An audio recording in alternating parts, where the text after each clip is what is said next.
Hello dear students, today I am going to start a new chapter in Elements of Accountancy Standard 11 Commerce, session number 1 of chapter 9, Accounts of Non-Trading Concern. You have knowledge regarding the trading concerns. Whenever the profit is there, whenever the business is there, whenever any type of the work is there, we directly connect that with economic activities and maybe after doing the business we will earn the profit. It is the trading concerns. सब जो trading concerns है उसके बारे में आपके पास information है. When you start the business the main aim is to earn the profit. Okay, you sell the goods, you purchase the goods, right.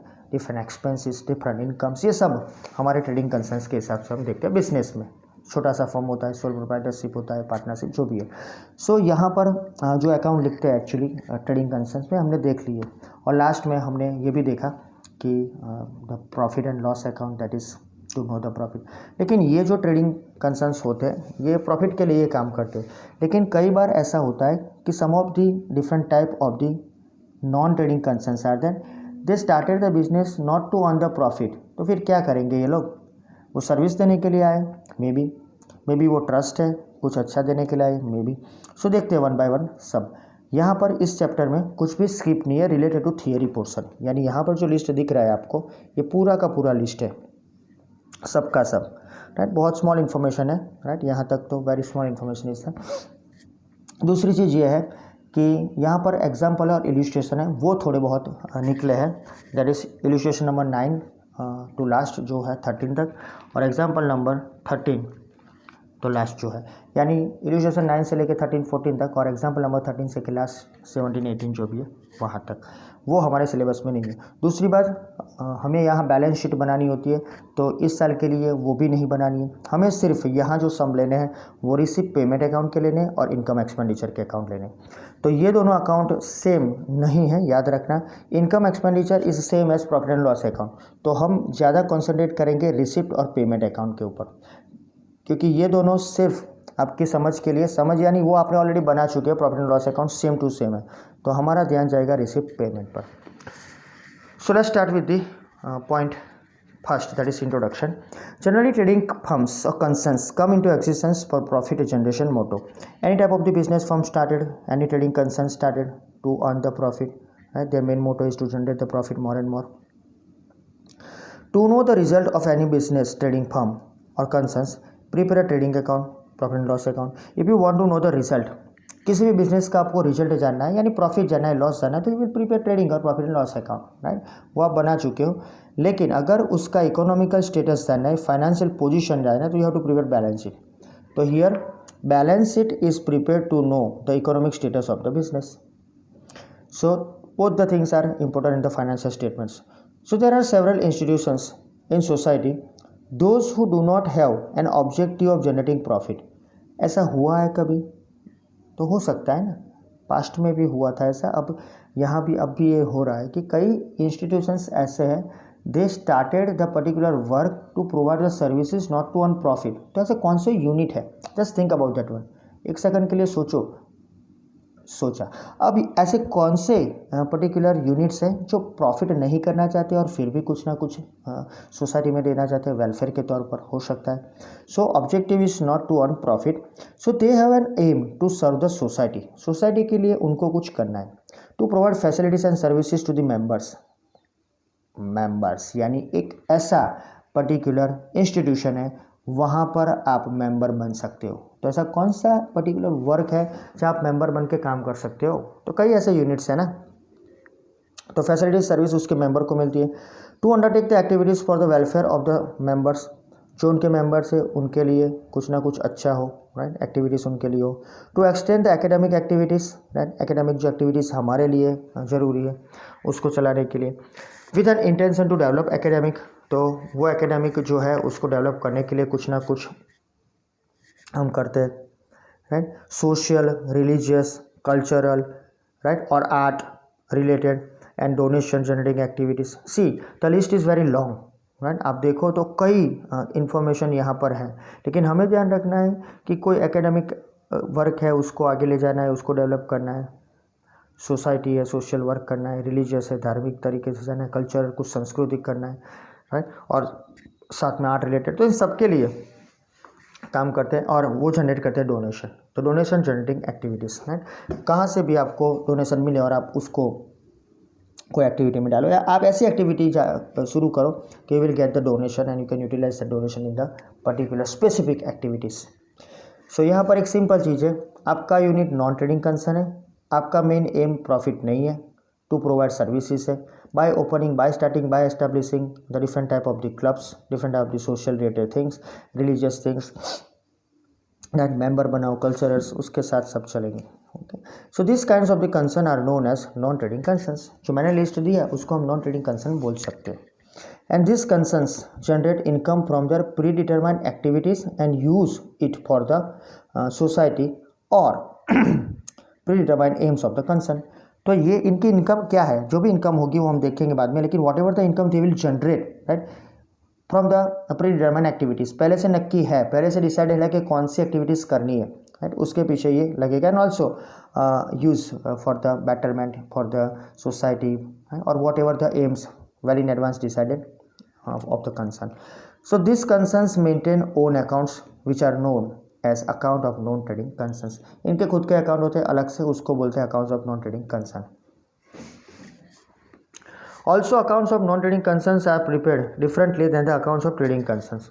जो हमने अकाउंटिंग बनाया अभी तक उससे ये थोड़े बहुत अलग है। हाँ, कॉन्सेप्ट हमारा सेम जाएगा, रूल्स रेगुलेशन सेम जाएगा, राइट, लेकिन थोड़ी बहुत इन्फॉर्मेशन यहाँ पर अलग आएगी, राइट। यहाँ इनकम क्या है वो डिसाइड करना कई बार थोड़ा कॉम्प्लेक्सिटीज़ में आ जाता है, कौन सा एक्सपेंस है वो भी थोड़ा कॉम्प्लेक्सिटीज़ में चला जाता है। तो इसके लिए हमारे पास डिफरेंट वेज है, we look after that one. Now let's move to meaning and characteristics of this non-trading concern. So first of all, what is non-trading concern? Its meaning: concerns which are not having an aim to generate profit, but having the aim of social service, welfare of the members of the concern, to protect the interest of members, to extend academic and sports activities, to develop cultural activities are known as non-trading concerns. यानी easy language में बताऊँ तो ये ऐसे concerns हैं, right, ये ऐसी संस्था है, वो ऐसे इंस्टीट्यूशंस है, राइट, ये पर्टिकुलरली प्रॉफिट तो बनाते हैं, राइट, लेकिन इतना भी प्रॉफिट नहीं होता है। यानी उन्होंने जो ओपन किया है पर्टिकुलर नॉन ट्रेडिंग कंसर्न, वो प्रॉफिट के लिए तो नहीं है, तो उनका मेन एम तो प्रॉफिट नहीं है, वो याद रखना, लेकिन उनका एम है सोशल सर्विस का, वेलफेयर, कुछ अच्छा होना, कल्याण, राइट, जो उसके मेंबर है उसका, साथ में जो मेंबर है उसका प्रोटेक्शन होना चाहिए, साथ में different type of the academic extension होना चाहिए और स्पोर्ट्स एक्टिविटी अब आपको मालूम पड़ चुका होगा, है।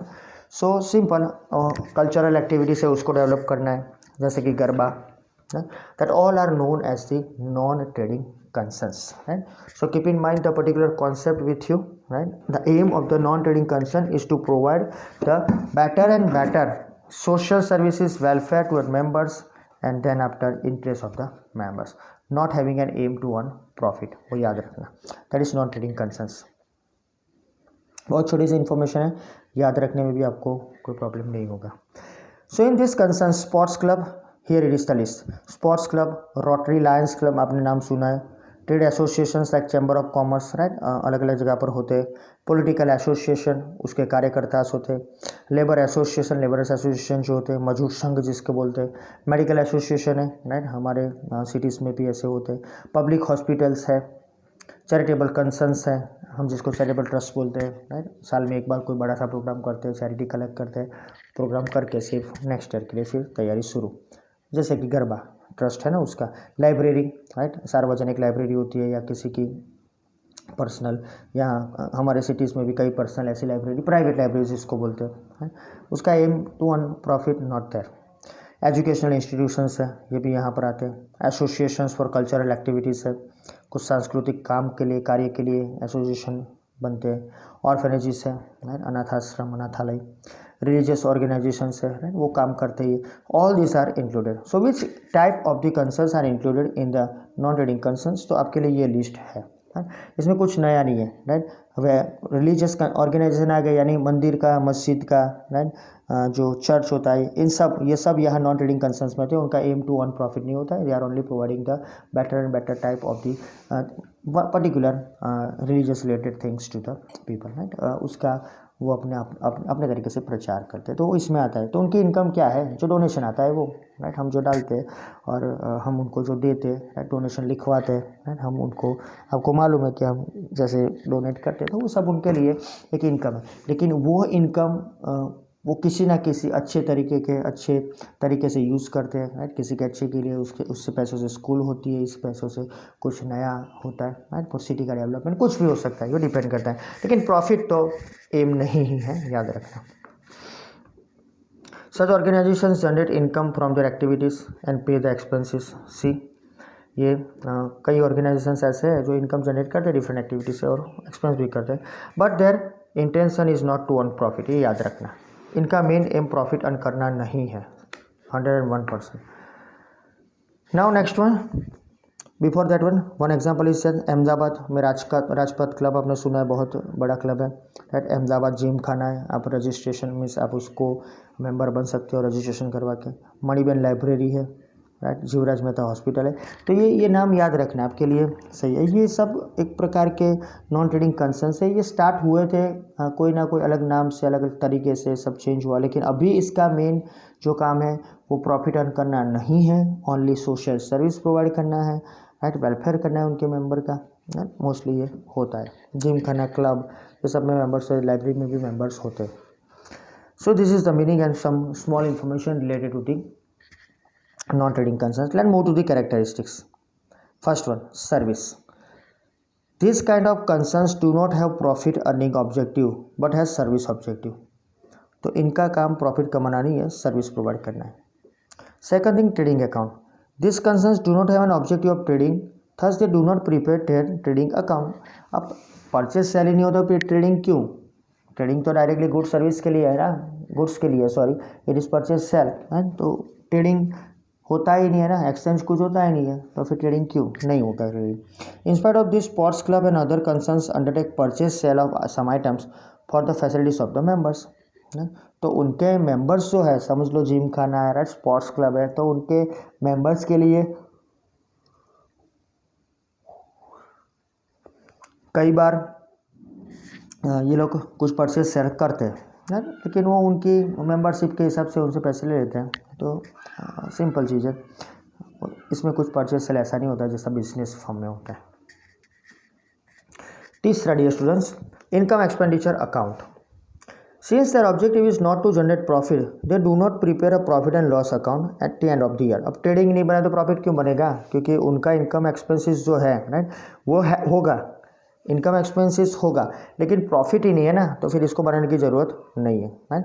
तो इनकम एक्सपेंडिचर अकाउंट जो है वो डायरेक्टली प्रॉफिट एंड लॉस से कनेक्टेड है. लेकिन यहाँ पर हम ये इसलिए बताते हैं क्योंकि थोड़े बहुत हमें इनकम एक्सपेंडिचर जुड़ने, हाँ, अगर हमें प्रॉफिट होता तो फिर हम प्रॉफिट एंड लॉस बनाते. ये दोनों सेम है, राइट, सेम टाइप पे जाएंगे, लेकिन नाम इसलिए चेंज किया हुआ है कि प्रॉफिट एंड लॉस अकाउंट बनाओ तो उसमें प्रॉफिट जनरेट करके आपको कैरी फॉरवर्ड बैलेंस शीट में करना पड़ता है और फिर उसको आगे ले जाना पड़ता है. ऐसा नहीं है, यहाँ पर भी बैलेंस शीट है, यहाँ पर भी प्रॉफिट एंड लॉस है, लेकिन उसका नाम अलग है. प्रॉफिट एंड लॉस का नाम है income expenditure. So objective is not to generate profit, so they do not prepare profit and loss account at the end of the year, but to know the status of the income expense they prepare income expenditure account, same as the profit and loss. Fourth one, receive payment account. ये बहुत important है.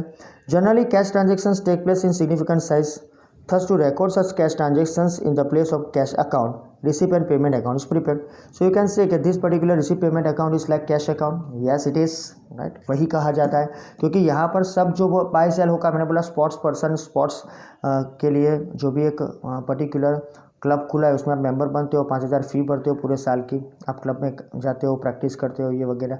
तो उसके लिए जो भी आपको instrument मिलेंगे, जो भी आपके लिए कुछ ना कुछ मिलेगा, उसके लिए पैसे चाहिए, तो मेंबरशिप मिले के बाद में परचेज सेल करते हो, सब कैश से होगा. Everything is done through the cash only. So cash transactions take place, right, in a significant manner, in a significant size, बहुत ज़्यादा नहीं, बहुत कम भी नहीं. तो उसको रिकॉर्ड करने के लिए हमें कुछ बनाना पड़ेगा, that is the receive payment account. Fifth one, balance sheet. This kind of the concerns prepare a balance sheet to show the economic status at the end of the year. ये भी बनेगा जैसे हम फाइनेंशियल स्टेटमेंट बनता है, right, liability assets, उसके हिसाब से.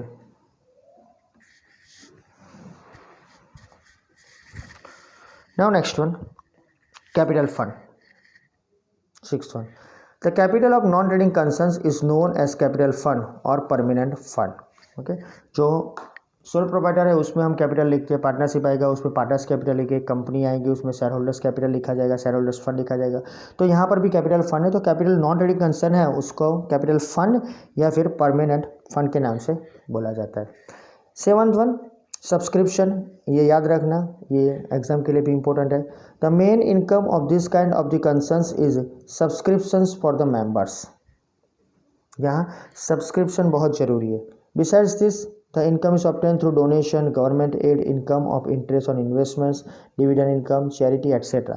तो पहली इनकम तो इनकी क्या है, सब्सक्रिप्शन। अगर कोई क्लब है तो उसका सब्सक्रिप्शन फ़ी होता है 1000, 2000, महीने का 500, 200, जो भी है, साल का 10,000, 20,000। ये डिपेंड करता है कौन सा क्लब है, क्या है, कौन सी एक्टिविटी वो करवाता है उसके मेंबर से, और मेंबर्स क्या करते हैं वहाँ पर। तो वो सब्सक्रिप्शन पहली इनकम है। और दूसरी इनकम क्या होती है, डोनेशन मिलता है उनको, कोई ना कोई डोनेट करता है। अच्छा, अगर आप कोई अच्छा काम ऑर्फनेज ओपन करना चाहते हो, राइट, वो नॉन ट्रेडिंग कंसर्न है, तो उसके लिए डोनेशन मिलता है। आपका इन्वेस्टमेंट है, कई बार आपको ज़्यादा डोनेशन मिल गया है, आपका यूज़ कम है, तो you can put in the bank, you can invest in the outside of the firm, outside of the non trading concern. तो फर्म तो नहीं होता है यहाँ पर, इसलिए सो उसको इन्वेस्ट कर सकते हो, उसका इंटरेस्ट भी मिलेगा। ऑल्सो डिविडेंड इनकम, जहाँ भी आपने इन्वेस्टमेंट किया है वहाँ से डिविडेंड भी आएगा। और लास्टली द चैरिटी, आपको कुछ ना कुछ धर्मादान चैरिटी में मिलेगा। ये थे उसके characteristics. Now let's move to the accounts. Which accounts of the Indian trading concerns are there, देख लेते हैं। So here there are 2 methods to maintain accounts. Okay, तो कौन कौन से अकाउंट कैसे आप मेंटेन करते हो, तो पहला है मर्केंटाइल और दूसरा है cash system. What is mercantile system? Under this method expense paid and income received during the year are considered with unpaid expenses and outstanding income accounts are prepared. तो ये आपके लिए नया शायद थोड़ा बहुत लगेगा आपको नाम सुनने के बाद, लेकिन ये जो मर्केंटाइल मेथड है यहाँ पर आपको ये याद रखना है कि under this method expenses paid and income received, एक साल में ऐसा होता है। वो कैसे कंसिडर होते हैं? With unpaid expenses and outstanding income. तो जो एक्सपेंसेस पे नहीं किए थे वो, और जो इनकम नहीं मिले वो, उसके अकाउंट्स हम प्रिपेयर करते हैं। Trading institutions maintain accounts under this method, right. तो जो ट्रेडिंग इंस्टीट्यूशंस है वो इस अंडर में पर्टिकुलरली काम करते हैं, क्योंकि तो उनको तो यही बताना है ना, राइट, एक्सपेंस कैसे हुए, इनकम कहाँ से आई, right. So that is considered with unpaid expenses और आउटस्टैंडिंग इनकम। लेकिन जब हम नॉन ट्रेडिंग की बात करते हैं, कैश सिस्टम में क्या होगा? Under this method to prepare accounts only cash expense and incomes are considered. तो यहाँ सिर्फ कैश के ऊपर भार दिया जाएगा, not other things. Generally non trading concerns prepare the 2 accounts, that is accounts as follows, actually receive payment and income expenditure, ये दोनों अकाउंट बनाते हैं। तो पहला receive payment, this account has similar nature to the cash account, that is cash book. जो cash book हम बनाते हैं वही सेम, यानी आपके लिए ये भी आम तो जो आज ये तो 9 तो 6 नहीं, ये भी आपके लिए कुछ ऐसा नहीं है। You will get the idea when the sums are there और when the information of the total practical इस तरह। लेकिन अभी के लिए याद रखो कि कैश बुक आपने बनाया है, हमने उसके ऊपर ज़्यादा से ज़्यादा फोकस भी किया है, तो वही यहाँ पर है, लेकिन नाम थोड़ा चेंज होगा। So here in this particular balances of cash book and banks और cash and banks as well as cash incomes and expenses are recorded. तो ये हमने सेम कर दिया कैश बुक में, cash comes in, cash goes out, bank is the receiver, bank is the giver, expenses paid, income generated, and ये सब कुछ cash से या बैंक से होता है, उसकी इन्फॉर्मेशन हम लिखते हैं। आगे income and expenditure account, this account is similar to profit and loss account of trading concerns. The income and expenditure account prepare on the basis of the rules और same rules as the profit and loss account, as मैंने आपको बोला। And the only revenue income and revenue expenditures of the current year are disclose. तो यार only and only revenue income and revenue expenditures are considered, यानी with in the 1 year जो भी income और expenditure है वही लेंगे, right. Capital income and capital expenditure is not, capital revenue and capital expenditure actually not recorded in this type of the non trading concern books. So only and only revenue income and revenue expenditures are disclosed. The excess of income over the expenditure of account is added to the capital fund in the business in the balance sheet. तो excess of income over expenditure यानी कि profit हुआ ना, लेकिन यहाँ पर profit नहीं है इसलिए यहाँ ऐसा लिखा नहीं है, लेकिन याद रखो कि excess of income over the expenditure of this account, ये जो अकाउंट बनेगा इसका जो भी एक्सेस होगा ना वो कैपिटल फंड में ऐड हो जाएगा बैलेंस शीट में. And the excess of expenditure over income is deducted from the capital fund the balance sheet. तो अगर लॉस है तो उसको माइनस कर दो। हम ऐसा करते थे सोल प्रोवाइडेशन में, यहाँ लॉस वर्ड ही नहीं है। अगर एक्सेस है पर्टिकुलरली एक्सपेंडिचर तो वो माइनस किया जाएगा, अगर इनकम एक्सेस है तो प्लस किया जाएगा। Alternately the balance of income and expenditure account, that is excess of income और एक्सेस ऑफ एक्सपेंडिचर जो भी आएगा are disclose separately in the balance sheet, वो अलग से हमें बताना पड़ेगा। Third method means third particular accounts, that is balance sheet. At the end of the year to know the economic status the non trading concern prepare a balance sheet, वो economic status जाने के लिए बनाते हैं। Capital is known as capital fund और permanent fund, आगे देखना। By this kind of concerns the remaining items are similar to the balance sheet of the trading concern, जो ट्रेडिंग कंसर्न में बनाई थी सेम बैलेंस शीट यहाँ बनानी है। For example assets, incomes received in advance, right, income outstanding, prepaid expenses, outstanding expenses, payable and receivables etcetera, तो ये सब आपके लिए कॉमन है, आउटस्टैंडिंग एंड रिसीवेबल, ये सब जो आइटम है, राइट, हम यहाँ लिखेंगे। So the balance of income expenditure account available in the form of excess of income over expenditure is added to capital fund on liability side of the balance sheet, and the excess of expenditure over income is deducted from the capital fund on the liability side of the balance sheet. If the excess of income is there on the expenditure, so it will be added. If the excess of the expenditure is there over income, it will be deducted from the capital fund. याद रखना, और ये simple सा है ना, वहाँ पर कर देते वही है, आपका सिर्फ नाम चेंज हुआ है। So this is the particular information, right, for the chapter number 9। दूसरी बात नेक्स्ट सेशन में हम देखेंगे।